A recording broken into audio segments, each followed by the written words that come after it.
Stoa is a digital campfire where we cohere in dialogue about what matters most at the knife's edge of what's happening now.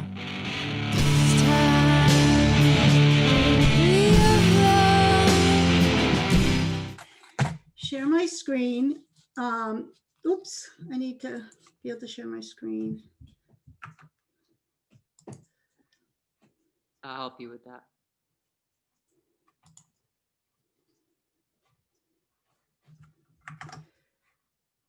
One of the interesting things about doing this workshop is having it work on me. You know, like all these changes are happening, and we're going to look at change today and why we are. What makes change difficult has been on my mind.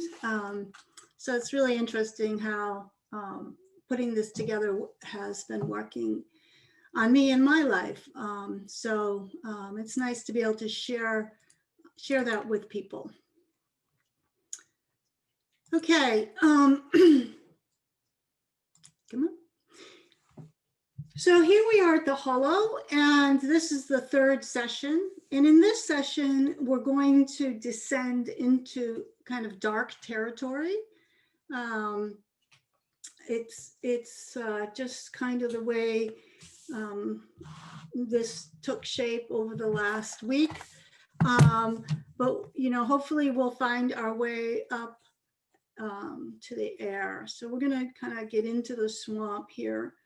And today we're going to talk about, we talked about time last time. We're going to talk about change this time, and we'll talk about causality on the last session. And we're basically looking at how these metaphysical primes, or some people call them theory constitutive metaphors, how they shape our reality as modern people. And of course, again, to remind you, when I say modernity, I mean both modernity and post-modernity, because the postmodern critique relies on the same metaphysical categories. Okay, so that's kind of how we framed it. And again, these are dispatches. This is not a linear, each slide builds on the other slide, but these are dispatches from this time between worlds to people on the other side, you can imagine. But we're also looking at modernity as if we're on this other side and seeing what we're doing here from the framework of like, wow, what were modern people like, right? So we're kind of trying to play both these frames at the same time.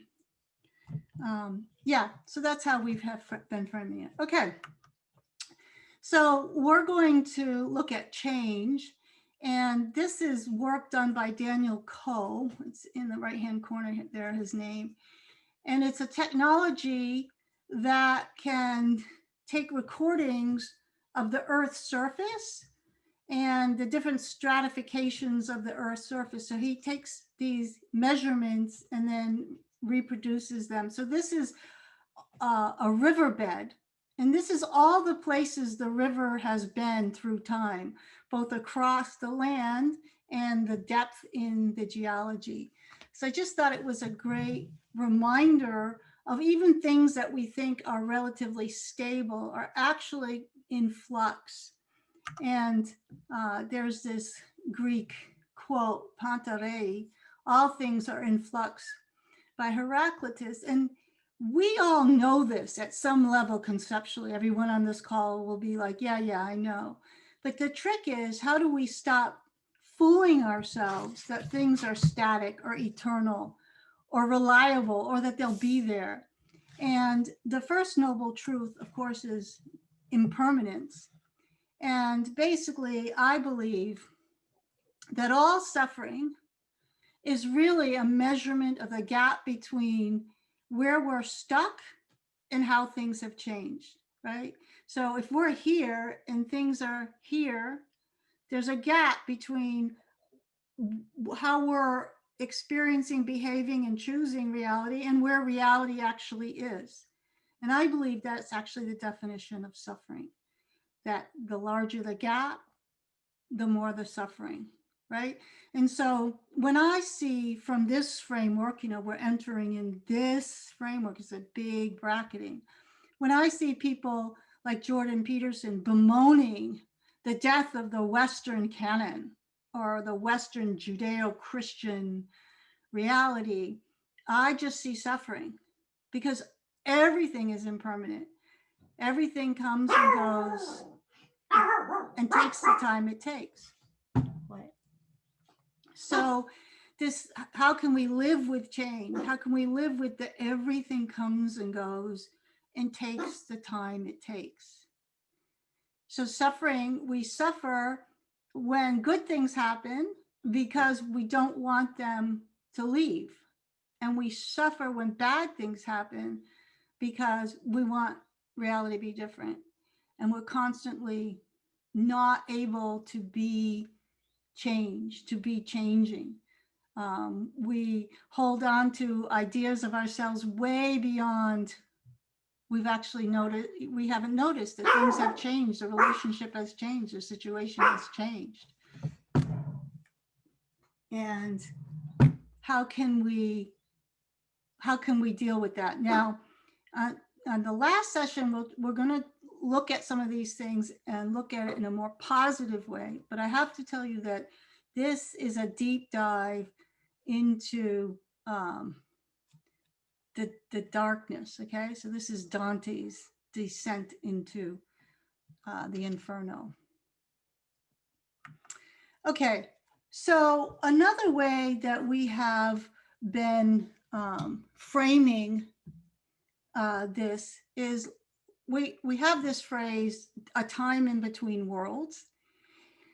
And we're noticing not only is that useful, but we're noticing that the way we think of time sets it up so we can have this sense of in-betweenness, right? We're suspended between the past and the future because we have the sense of a timeline.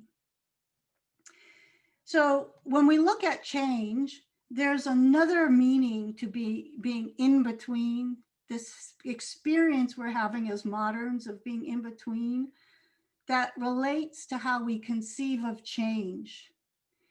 And so we conceive of change as being between two forces. So one force is fueled by our addiction to progress that pulls us to the future. And the other force is our Darwinian attitude, which drives us from behind. This is like a deep mental model of modernity. So one is the carrot forever ahead of us, and the other is the stick threatening to strike from behind.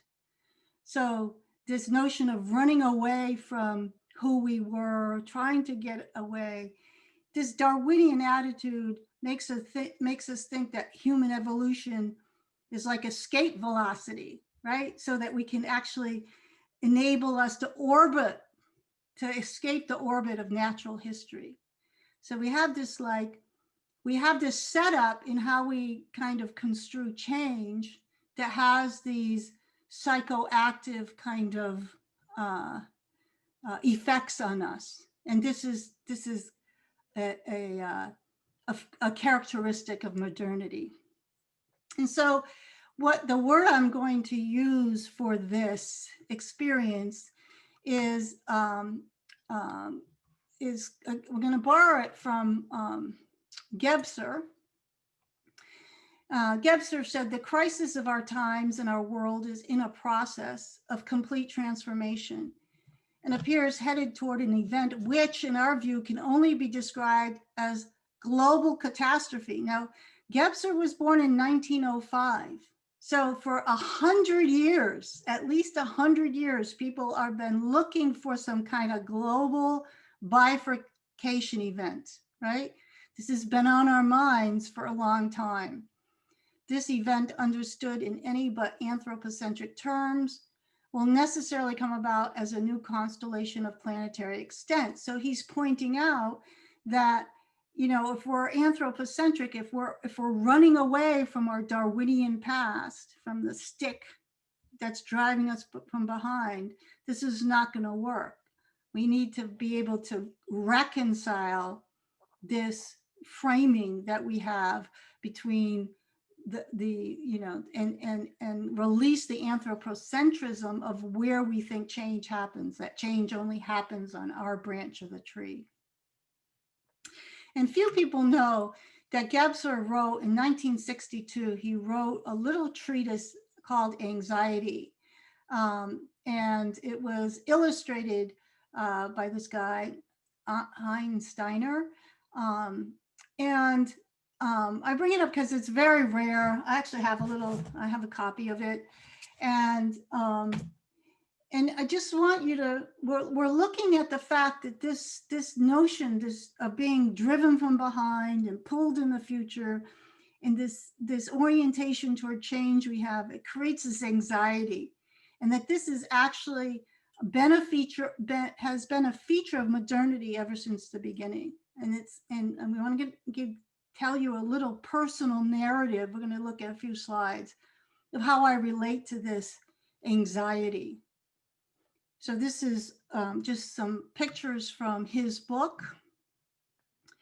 And pay attention to like the drawings, because I'm going to show you other people who have related or kind of illustrated the anxiety in this way. So just some of the pictures and some of the, we are persecuted by demonic forces, be they within or outside of us. Anxiety about taking responsibility upon oneself, fear of the loss of possessions. Well, you have someone who was born in 1905 that's looking at catastrophic bifurcation events and talking about anxiety the same way we are today. This has been characteristic of modernity for a long time. Anxiety when the ground beneath us disappears, when we lose our way.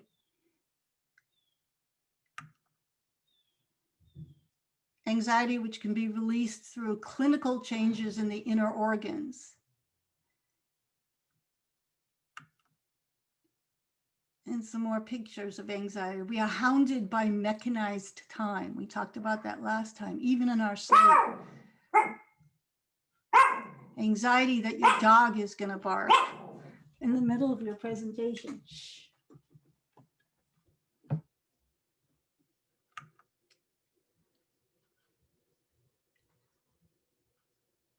So this is, I think, you know, he wrote this in 1962. He died in 1973. So this is something he was looking at that preoccupied him later in his life. Okay, so that's the first round. We're going to look at two other rounds of anxiety in modernity from this perspective. So has anybody, I'm going to look quickly at the gallery. How many people have heard of Kenneth Patchen, the poet Kenneth Patchen? Okay. There's Eric has. There's so much, one of the reasons why I'm doing this is because there's so much of our history as American cultures that gets lost. I mean, we're basically monological about, you know, the economy. And Kenneth Patchen was a big deal Kenneth Patchen was born in 1911, the same year that Ronald Reagan was born. And he died in 1972, a year before Gebser died. And Kenneth Patchen he wrote this also in the 60s. He wrote many, many books, maybe 40 books. Journal of Albion Moonlight. If you want to read a psychoactive book, read Journal of Albion Moonlight. He wrote Sleepers Awake, Hallelujah Anyways. But what he did is he illustrated them in the same kind of tradition that Gebser is illustrating. There's a whole tradition of American and Western. We're going to look at a French artist in the Western world. And what I call this frenetic primitivism. Like it has it has something to do with, somebody drew on that screen. That's interesting.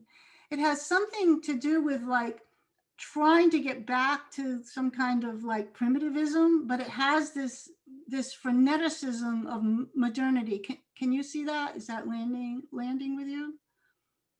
And of course, his poetry is capturing something about modernity and something about the changes in the 60s. This was in the 60s.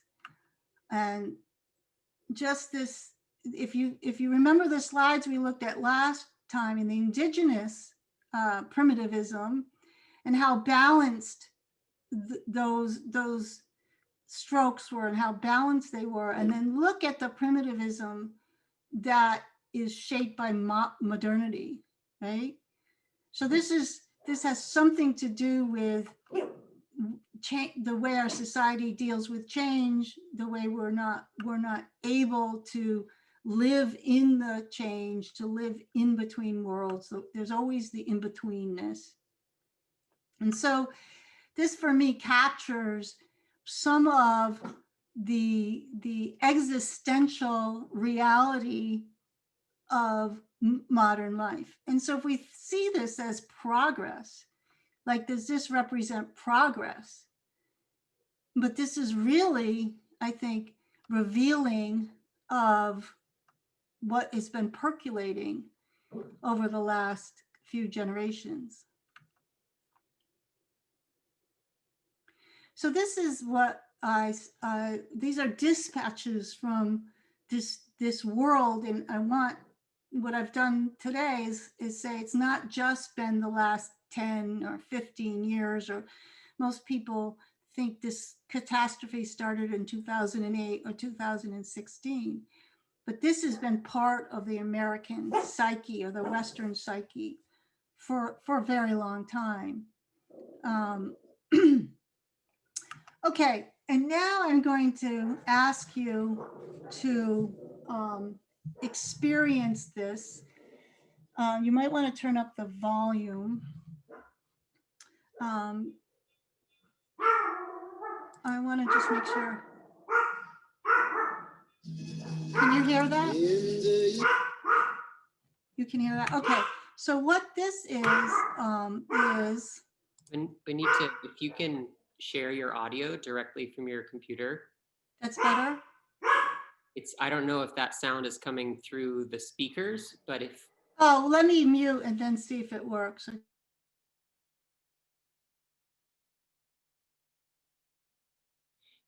Yeah, so you'll want to go to share screen and then go to the advanced tab and share audio, and it'll come through much clearer.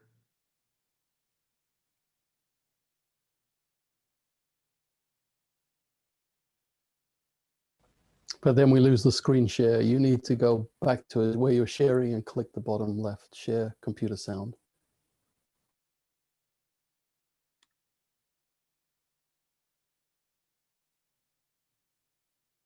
Can you see the screen now? Yeah, I can't see you, so. Yeah, you got the screen. Okay, so what I want you to do is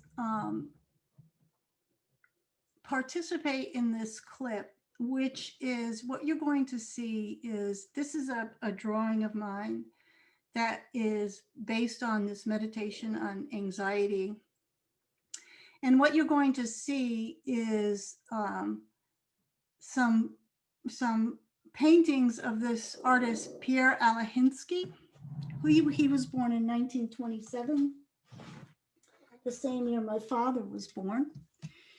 And I want you to imagine that you are an alien from outer space, or you were on some other planet on outer space, and you've tied into the sounds of modernity. And what you're going to hear is a cacophony that illustrates the anxiety of modernity. Okay, so it's going to be difficult to stay with it, but just try to experience this with me. And then maybe we can have some commentary on it.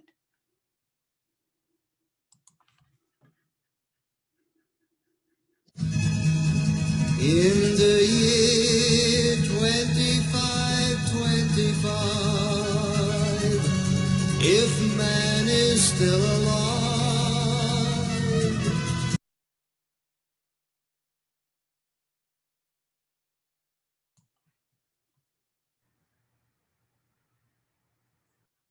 We lost the audio, Bonnitta. Yeah, so let me start it over because I did something. All right. Shoot.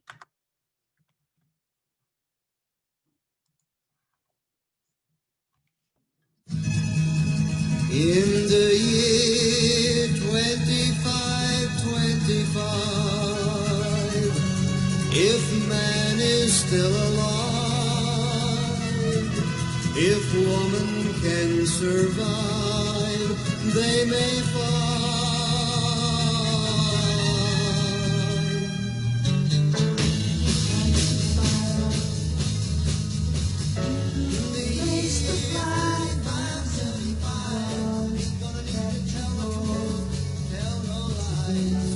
Everything you think, do, and say.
It's been 10,000 years, man has cried a billion tears for what he never knew.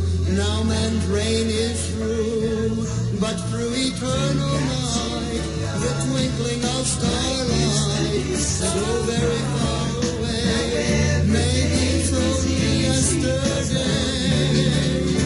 In the year 2525, if man is still alive, if woman can survive, makes the flowers that you bore today.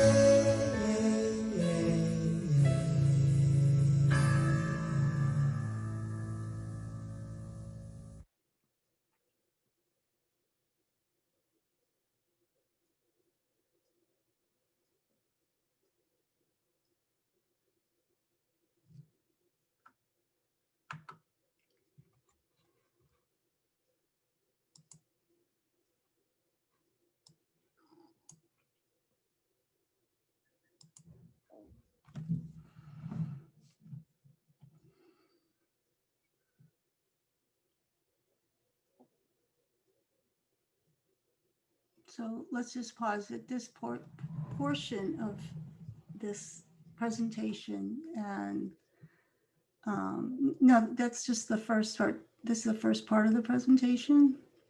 But let's just pause here and reflect on what we're trying to represent here.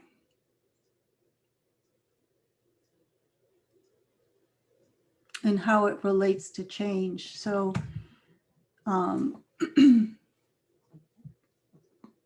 does anybody want, is there something coming up for anyone or?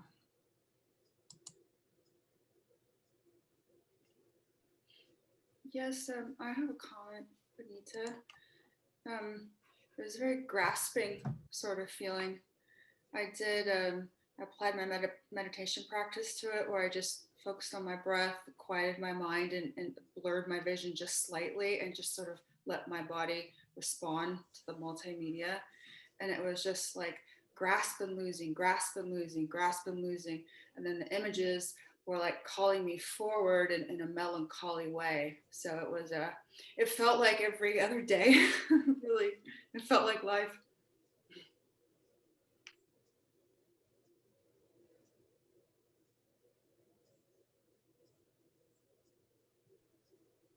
I had similar. I was surprised towards the end, a nostalgia for the late 60s and early 70s, of a feeling of a lost peacefulness, an idealism that was eroded, but still somehow deeply embedded. So it was a very interesting contrast between wanting some feeling of safety from childhood and this ever-pressing nowness that demands of me.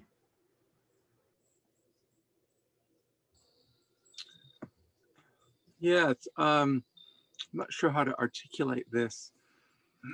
There was a very strong relationship between a deep confusion about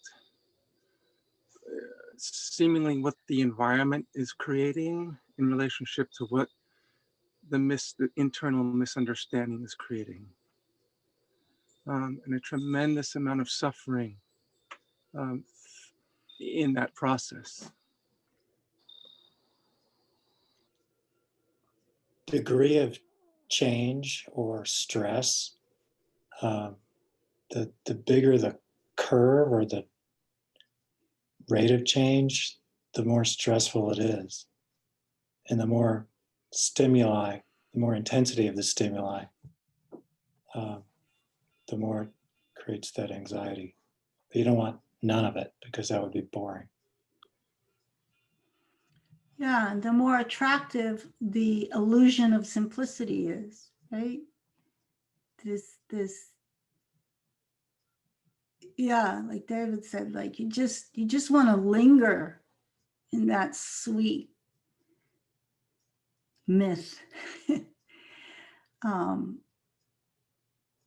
And the exercise of listening to us from outer space and wondering what kind of, well, which one is this species? Like, who are they? Are they snuggled in their beds at home? Or do they have this complete anxiety wired about these changes and, you know, who are these people?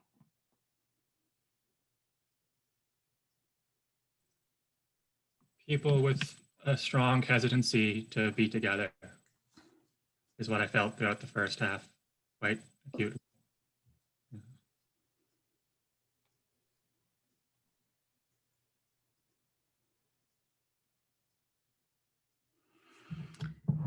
Okay.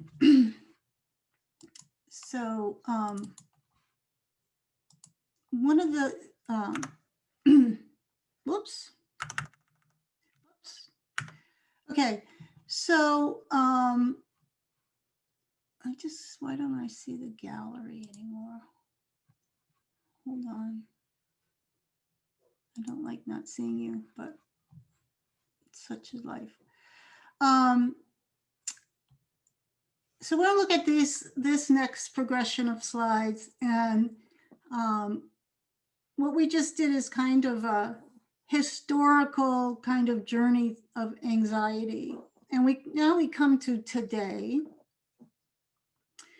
And there's a kind of a new taste, a new twist to this anxiety today, and that is different than what we've just been looking at. And that is, there's still this sense that because things are getting very, very good and very, very bad at the same time, that we must somehow be getting very close to a threshold or a bifurcation. So this is still here from Gebser's time. This is persistent sense of drama that accompanies the modernity sense of change. So we have this narrative arc. Someone is drawing on this. It's very interesting. Today is a very strange day. So we have this narrative arc in our popular culture today, where the movies show the protagonist, the future of the protagonist, the end game is only available after the protagonist survives a series of final blows. So it's not just simply the hero's journey. It's like you come close to the end and here's the final blow. Oh, it's not the final blow. And then you come close to the end. And so we have these dystopic, instead of in the past, the producer, the creator of the TV series and the audience, they had a pact, they had an agreement that was sacred. And the agreement was that the favorite characters would be saved. They would not be sacrificed. And today, this anxiety has become like this interesting dystopic kind of tone, where the agreements between the creator and the viewer are being violated, right? And so this hope that we got used to, like, here's a final blow. It can't be worse than this. And yet something worse happens. And the protagonist has to go through all these final blows. But we've had this agreement that, yes, we know the character is going to be saved. But this is now also becoming violated in our popular culture. So we have this growing zeitgeist that we're not going to survive these things. These are not tests. We're starting to get the message, like, these aren't just tests and things come out right. And so this is how the angst is, I believe, is played out today. It has changed. It's been brewing for a long time. But what I want to point out about this is that we have behaved as moderns as if we've contracted with the earth, which says that humans are to be spared. We have this kind of narrative dramaturgy around planetary catastrophe, where everything that, we get the fires in Australia, we got the tsunamis, we got the hurricanes, we got COVID, and we relate to it as if, well, we can be resilient. The protagonist, yes, he's got to go through yet another, but we kind of relate to them as that of this series of final blows, and that we've contracted with the earth, and that's we have a contract with the earth that says humans are to be saved. So this is something to really be, I'm doing this because I would like to see you guys when I go back to sharing screen. So there's this change in the nature of the anxiety, and you can see it changing in popular culture. You no longer have this frenetic primitivism. You have this kind of serial, dystopic challenge that never seems to end. And we actually relate to climate this way, right? Like, you can feel it. You're like, oh, 2020, what can happen now? Well, Trump, he's going to have a military coup. And then you think, oh, well, we'll just survive that. Like, this is kind of percolating in our imagination. And it's different than anxiety. It's like we think we have this Trump card, ace in the hole that, you know, but in the end, humans are going to be saved. And this is how we actually react to all these changes, these things that are unprecedented, that literally no one has seen or been through before. We've kind of got this kind of framing. And of course, in some of the movies like Falling Skies and Westworld, that's not happening anymore. Like you can't believe that they actually did that. So this is coming into our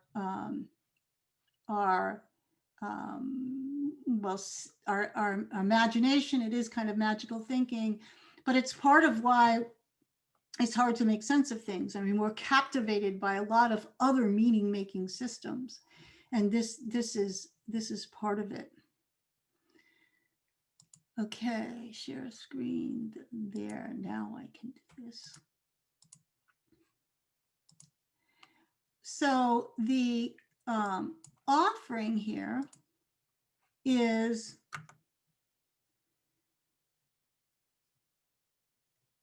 to go from this feeling sense that things are out of threshold. I mean, how many times have people predicted that this is it? There's no going back. And then we move into the fact that it doesn't matter how bad it gets. There's this contract we have that humans are going to be saved, to a completely different orientation. And maybe the orientation that we're going to move to is that change has no instrumentality at all. It has no eschatology, no apocalypse, and it signifies nothing beyond the meaning we give to it and the metaphors and models we use to reckon with it. So to understand that change is just change, and we give it meaning, we give it apocalyptic, we give it eschatological meaning. Now, in the last session, we'll see why this is important, because for humans, the meaning they give to reality is causally implicate on the reality that they get back. So we're going to find that this is what we'll find out in the section on causality. So the meaning we give to change is causally implicate in the kind of change we get back. So if we think that deep down inside, we have this unconscious belief that humans are going to be spared, then that's going to change our behavior and not necessarily give us what we think, but it'll change our behaviors in ways that will be actually causally effective in the real world. Whereas if we think humans are not going to be spared, then that changes our behavior, and those actions are causally effective in the real world. So this is a very important thing about being human, is that our imaginaries and our ideas are causally implicate. Even if it's magical thinking, they are causally implicated in our behaviors and actions, and those are causally, concretely, causally effective in the real world. So if we stand back and we say there's just change, the meaning of change is what we give to it. Maybe we should be careful on what meaning we give to change.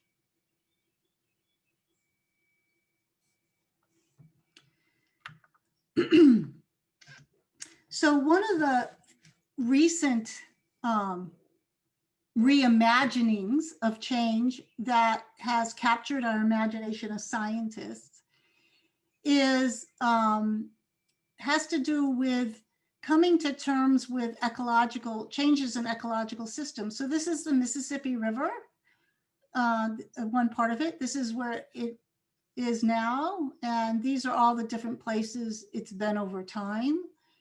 And there's this great little book I can't remember the name of it, written by Vicki McCabe. And she talks about how the Army Corps of Engineers have tried to confine the Mississippi to one direction, right? Because we built all around it.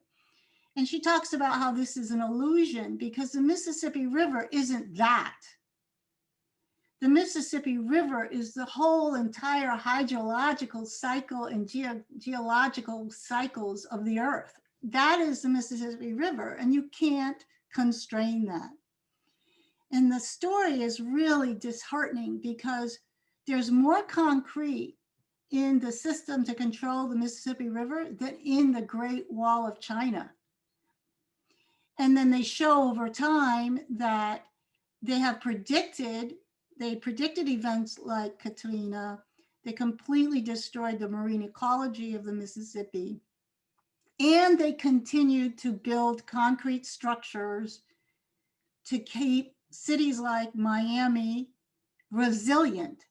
And this is the new way we try to deal with change. This is the new kind of meaning making we make around change. And it's so we can look at something like the panarchy cycle, which was developed by Buzz Holling, and he was doing research. And at the time, he comes from environmental management, where words like we can manage the forest, we can manage the pond, we can manage the coastline. And what he realized was this was illusory because the coastline is not a static system. The forest is not a static system. That all living systems go through different phases of organization and reorganization. And so this is not a theory of change because in each one of these phases, different theories of change are applied. But what I want to point to, what's captured our imagination here is this thing called the back loop. It's the release phase.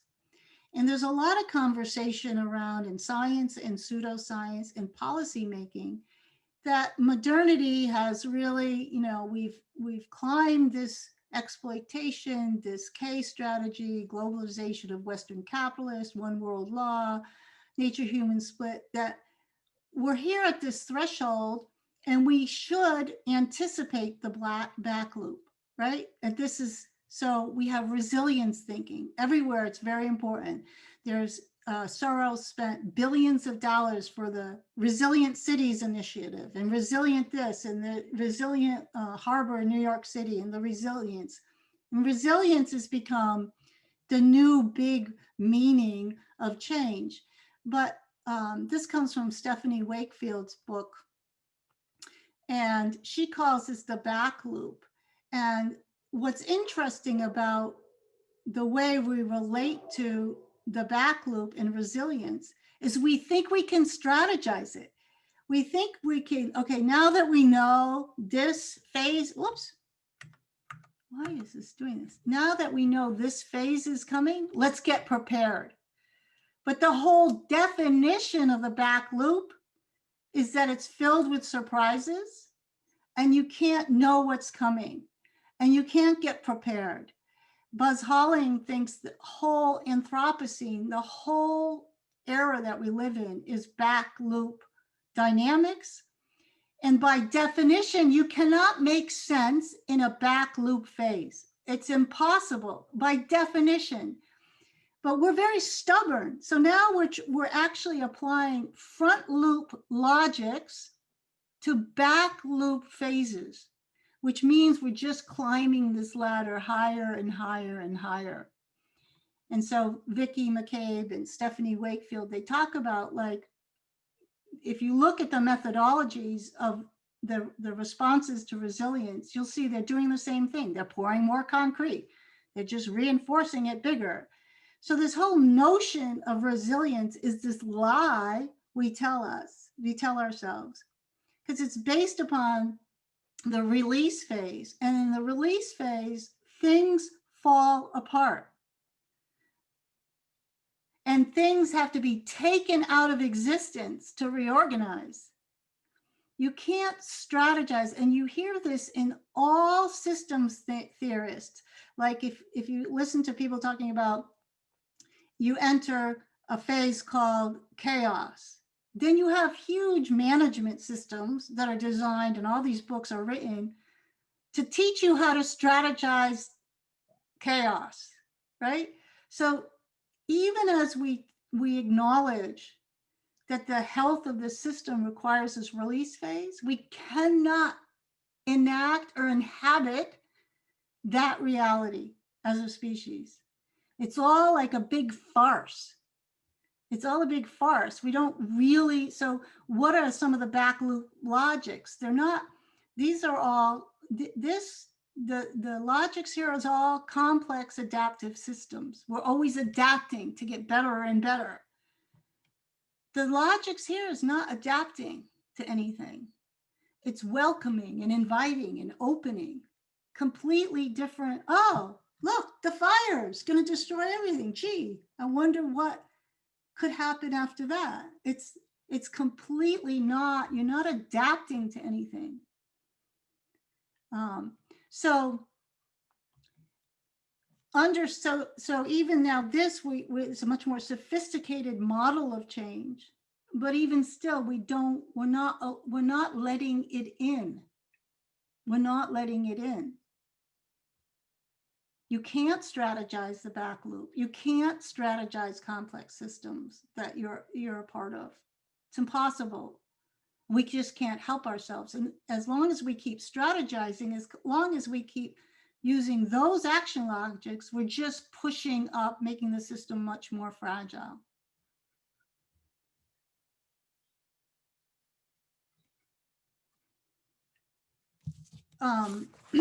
Okay, so I want you to listen to this video. It's called Resilience. I'm not going to play the whole thing because now I have to do this again. Hold on. I'm not going to play the whole thing because it's a little long. But what I want you to hear is, this is a coaching video, an inspirational video that is, the point of it is to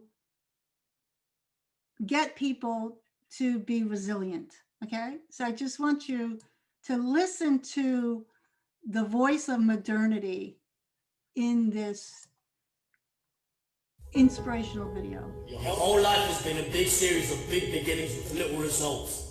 You start something and you give up. You start something else and you give up. And now you've come to the realization that time is running out and you have to face the fact that you're getting older.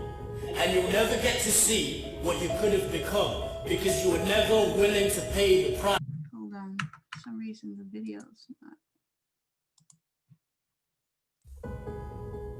Your whole life has been a big series of big beginnings with little results. You start something and you give up. You start something else and you give up. And now you've come to the realization that time is running out and you have to face the fact that This is such a weird day. All right, the video. your whole life has been a big series of big beginnings with little results. You start something and you give up. You start something else and you give up. And now you've come to the realization that time is running out and you have to face the fact that you're getting older. And you'll never get to see what you could have become because you were never willing to pay the price of resilience. The truth is, everyone wants to succeed, but so few do. Now the question is, why do so few succeed? During the course of life is filled with ups and downs. We live in a culture where people don't want to accept that there will be good seasons and bad seasons. There will be summertime and there will be wintertime. And in life, some summers will be longer and better than others. And some winters will be longer and colder than others. But that's just life. Ecclesiastes 3 says, there is a time for everything, a season for every activity under the heavens. a time to be born and a time to die, a time to plant and a time to uproot.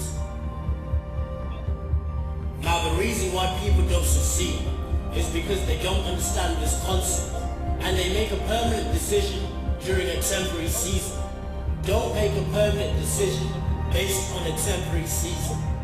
In every endeavor, there'll come a time where giving up looks like the only option. When the problem looks unsolvable, when the mountain seems unmovable, and the enemy seems unstoppable, and defeat looks like the only outcome, heaven is telling you these words today. Never, never, never give up.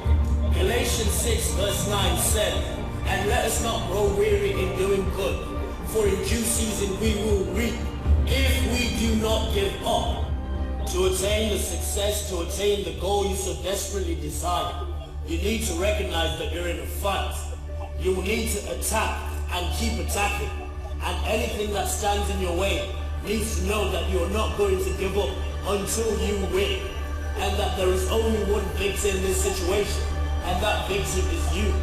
The problem with this generation is that anytime we receive any resistance or adversity, we quit. This book, this Bible does not encourage giving up. We need to remember Philippians 4:13. Okay, so you can see in this, you can hear in this, he's talking about resilience, but it's always like this fortitude. Stay on the narrow path, keep going in this direction, keep being resilient, get yourself back up. This is the sound of modernity, right? At all costs. And they call it resilient, be resilient. But is this resilience or is this resistance? There's a big difference between resistance and resilience. And so the framing of this is somewhat suspect. Now I want you to compare this and think of this notion of resilience, what it might mean. I want you to compare this with this clip. It's 3 minutes long. And then we will talk about the difference between that version of resilience and what we're about to see.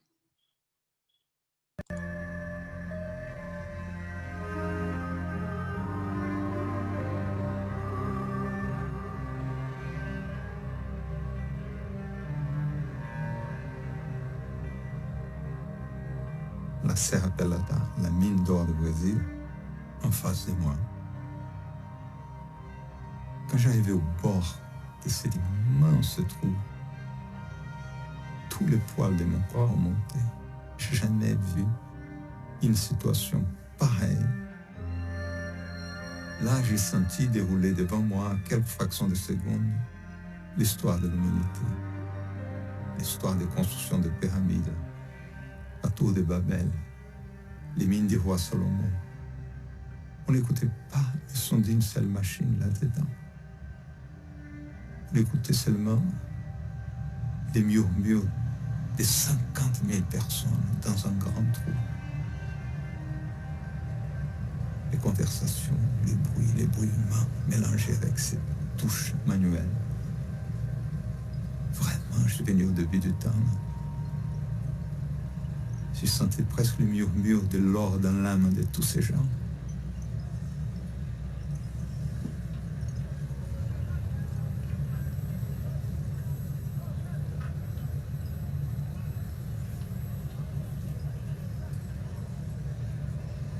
Il fallait jeter toute cette terre, tout ce par l'or. Les mecs, il fallait qu'ils grimpent dans tout ça, qu'ils partent, qu'ils montent ces petits escabeaux, qu'ils arrivent sur des grands escabeaux et qu'ils sortent là-haut.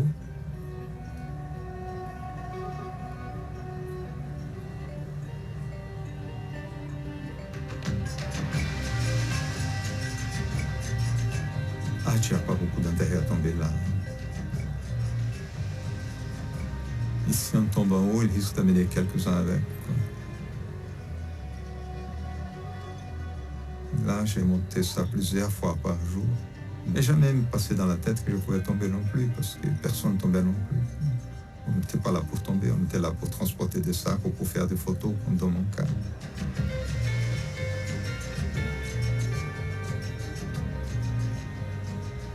Les mecs qui montaient ça 50, 60 fois par jour. La seule manière que tu as de descendre en plan incliné comme ça, c'est en courant. Si tu arrêtes, tu tombes.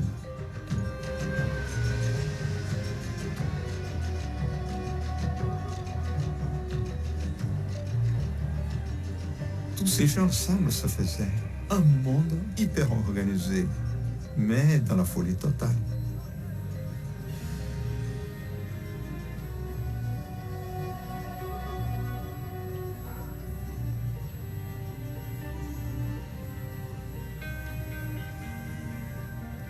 On a l'impression que ce sont des esclaves, mais il n'y avait pas un seul esclave. S'il y avait d'esclavage là, c'est de l'envie d'être riche. Tout le monde voulait être riche. Et là, on trouvait de tout. On trouvait des intellectuels, on trouvait des mecs avec un diplôme universitaire, comme on trouvait des employés des fermes, des travailleurs urbains. Il y avait de tout que l'on a cherché ici, une possibilité. Parce que quand on touchait les filons d'or, tout le monde qui participait dans ce petit morceau de la mine avait droit à choisir un sac. Et dans ce sac que la personne avait choisi, c'est là l'esclavage. Il pouvait rien avoir comme il pouvait avoir 1 kilo d'or. C'est à ce moment qu'il jouait son indépendance. Tous les hommes, quand ils commencent à toucher l'or, ne reviennent plus.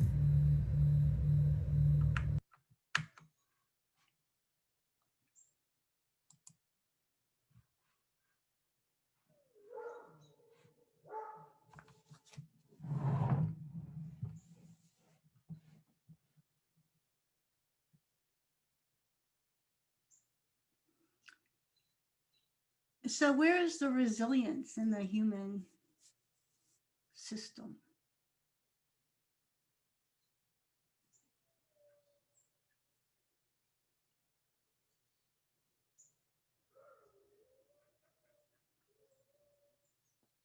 One of the things I'm trying to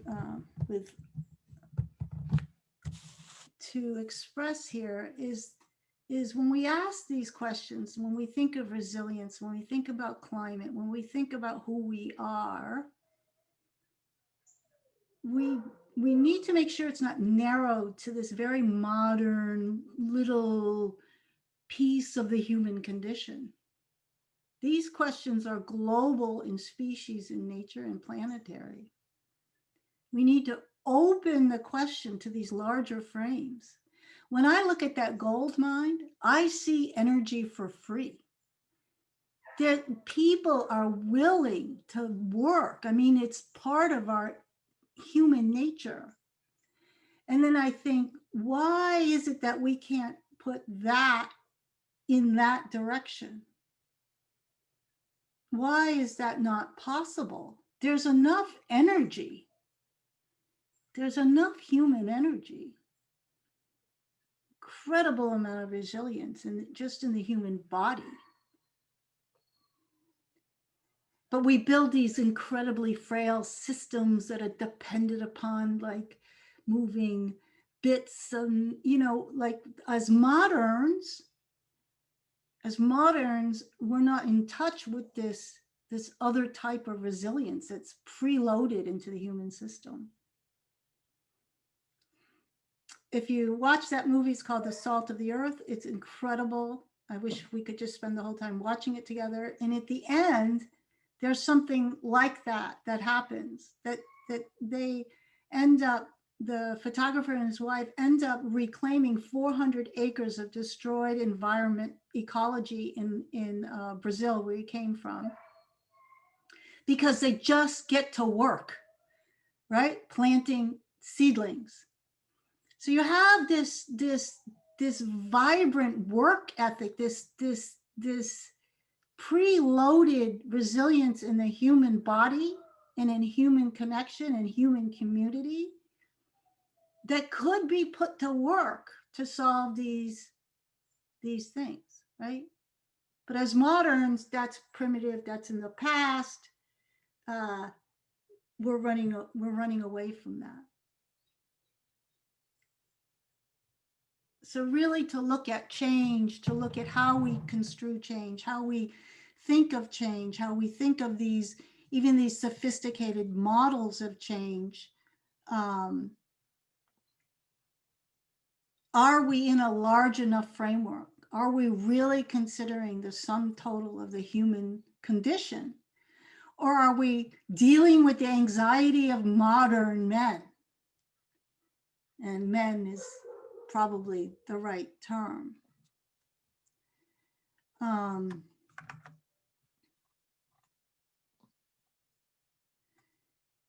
is this one?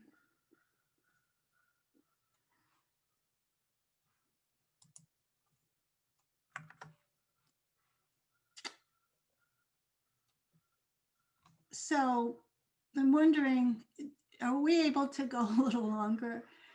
I know this has been funky today. I've been kind of out of sorts running around. Yeah, we can go as long as you'd like, Bonnitta. Okay. Yeah, and apologies, this is not as clean because lots of distractions in my life. But okay, so let's stop this notion of resilience. We'll try to get a handle on this. So I have to do this again because I would like to see your faces. Oh, come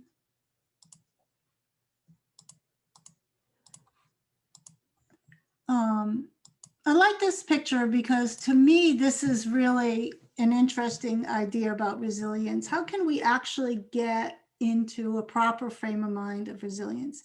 So the question here is, did the dinosaurs go extinct? And we know, for example, that the bird is evolved from ancestral dinosaurs. And so are the dinosaurs resilient? Or did they go extinct? And so we see that resilience requires us to commit to where we place continuity and where we place change. It all depends upon us, just like that song where you could feel yourself wanting to be into our house is a very nice house and not wanting to change. Something like this is happening when we look at change in nature. We arbitrarily assign what is continuous. So if I say, oh, the birds are continuous with the dinosaurs, then I feel good about that. If I see that as discontinuous, then I feel sad that something's lost, right? And so this is also has to do with this Darwinian attitude, like we can't go back. If we go back, there's no going back because this discontinuity. So if we manage to clone the dinosaurs and they come back, does that mean they were resilient? Well, resilience depends not only upon the information has to be preserved, but the environment that can enact that information into existence. So resilience depends upon the preservation of protocols and affordances for things to come back into existence. And remember, we talked last time about Whitehead's field of potentials, that the potentials or the protocols for relationships subsist even when those forms don't actually exist. So if we open an understanding of resilience to the preservation of protocols that, given the right affordances, can reappear these forms, then we have the right definition, or Holling's definition of resilience. So for example, I have a beaver pond. And every year the beaver comes and cuts down all the maples. In the last few years, he hasn't cut them down. So it's becoming a wetland. And I can feel myself thinking, oh my God, we need to do something because we're going to lose the pond. But I can imagine when it was a maple forest and the beaver flooded it, I could feel like, oh my God, they're destroying the forest, right? And so when you're looking at natural things that move, that have to move, living things like cultures and like ponds, you can feel yourself getting stuck. It's a pond, it's a beautiful pond. Now it's getting destroyed. Or is it just expressing more of the potential that's there?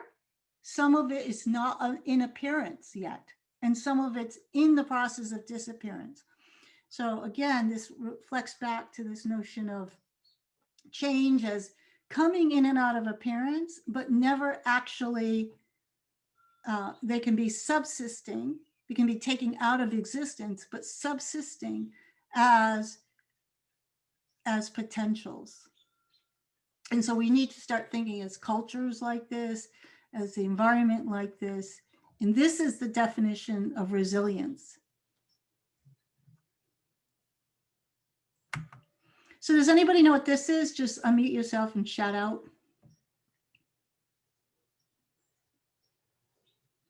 This is Chernobyl, right? And if we look at these potentials for disappearance and appearance, this is a fishing village in China that was abandoned. Is this destruction or regeneration? Where do you apply continuity? Where do you apply change?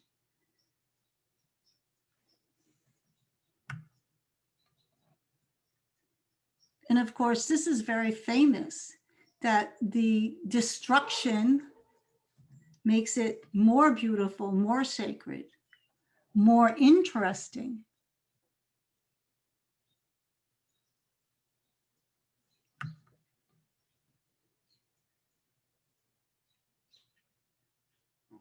Does anybody know what this is?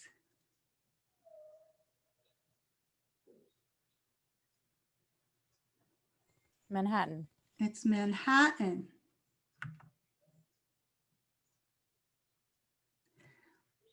Which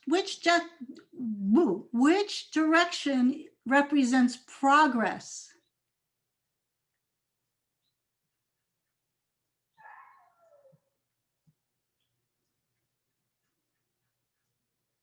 It becomes a more interesting question at this point.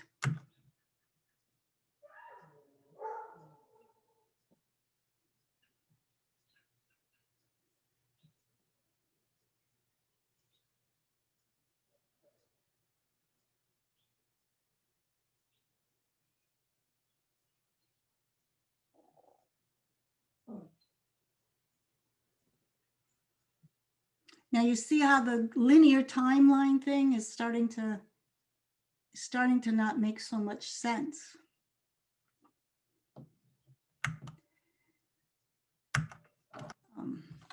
Oops. So I have to share this. Whoops. Can you hear the sound? The sound's not that important on this one.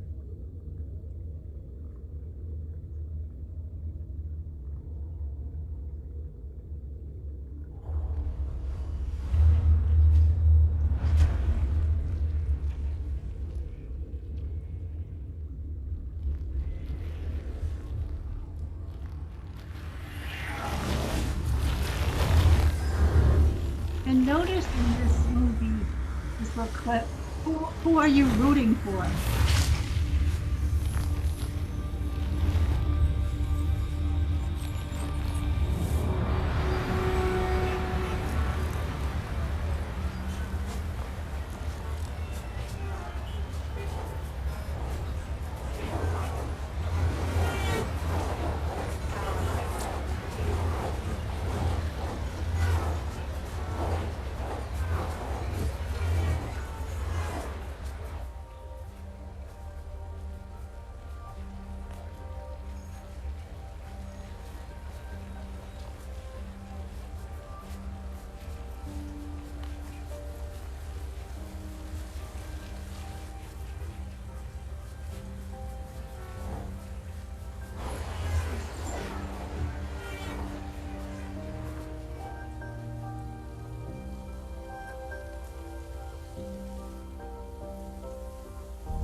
So this experience of like, if you feel yourself continuous with all of life, you're humans as a species, a non-anthropocentric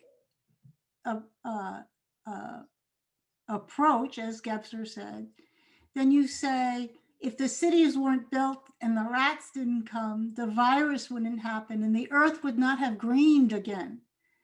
But it's where you assign continuity and change that keeps you kind of in between the carrot ahead and the stick behind. So I'm going to ask you this question.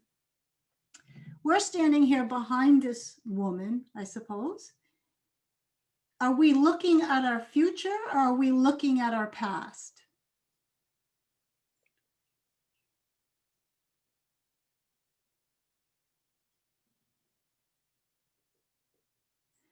And now, is she looking at her future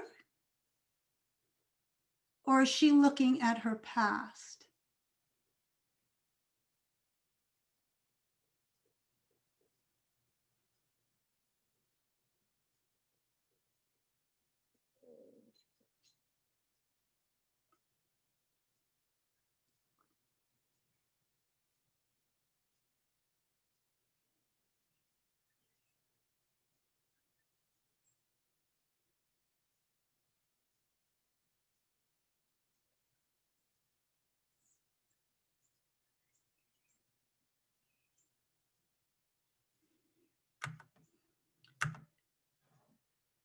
Stephanie Wakefield says, here we are, the ground underneath our feet is shifting. The future once imagined, now unknown. But as the Stoic said, it's really a matter of perspective. You have a choice. See this as a painful loss and look back with nostalgia, suffering a deficient present, or see it as the occasion for things to get interesting, to begin again. Grasping for the safe operating space of the past might be more comfortable, but I did like what Edward Snowden recently tweeted: don't stay safe, stay free. So we began with this image of the Darwinian attitude threatening from behind and the lure of progress pulling us ahead. And these, of course, are from the movie 2001: A Space Odyssey. But how does the movie end? How does the movie resolve this tension?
And Hannah Arendt, she's pointed out this, that she says the miracle that saves the world in the realm of human affairs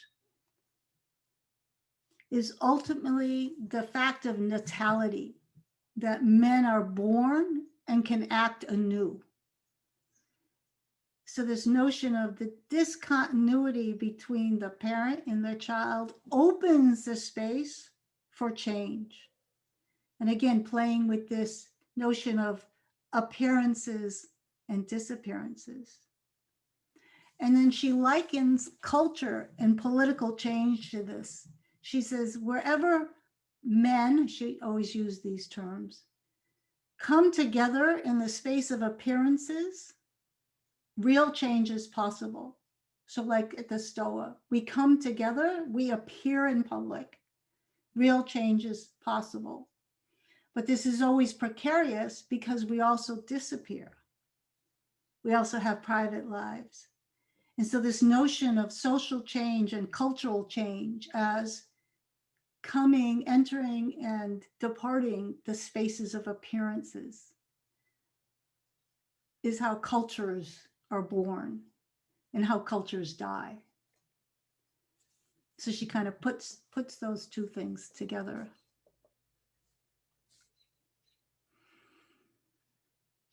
Oh, thanks. Someone said best Stoa session ever. I'm feeling bad because it had minor technical difficulties and I'm in between a bunch of things. Thank you so much for that. I put a lot of time in it and I feel like, but there's other clips on the presentation, and when you get the presentation, you'll be able to see them.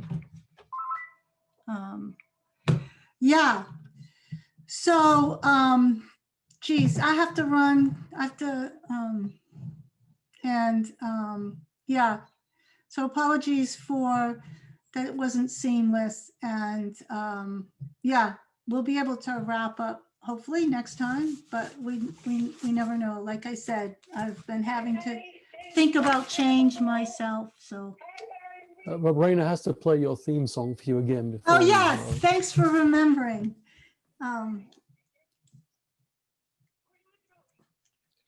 Thank you, Bonnitta. This was incredible. I was really moved by the images that you showed. There's so much to say about it, but I think everything worked out just right. We didn't have time for Q&A, but it's the first time on the Stoa that there's not a single question in the chat. And I read that as everyone just so enraptured with your presentation. So it was really perfect. And I look forward to further discussion next time. Yeah, and you know, it's fun to step back and see what's been in our imagination outside of this like little frame that we're all talking about right now. And yeah, who are these people? I mean, it's an interesting question. I have a question. Do you have to go this second? No, but my mother thinks I'm talking to her. So the concept of the back loop and the unanticipatability of it, yeah, and we're putting all this endless resources into that. I feel like I'm missing something really big. Where should we be putting the resources instead? Yeah. So remember, I said this was going to be a downer. In the last session, I'm going to give one. You know, there's many alternatives, but one example of what we might do instead. And I think where we should have put our resources is in creating new theories, you know, and metaphors that will reveal new directions to take, or at least experiments to take. And you know, everything is an experiment. We can't help that anyways. But if we give ourselves the permission to be more playful, more welcoming and opening, you know, we had a big opportunity to do something new in COVID, and this is still presenting itself as an opportunity.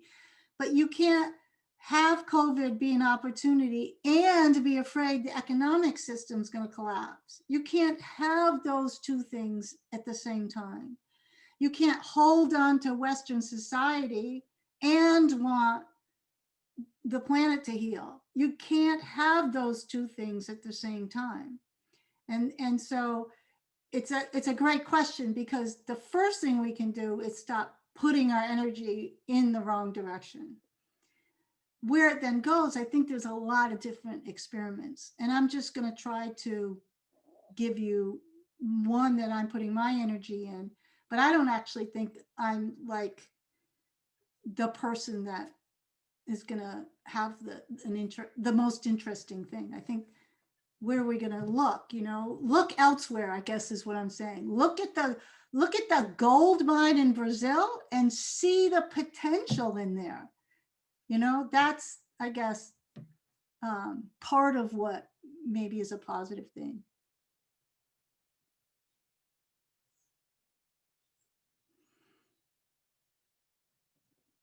And if humans die out and it regreens the earth, watch how you think of continuity and change.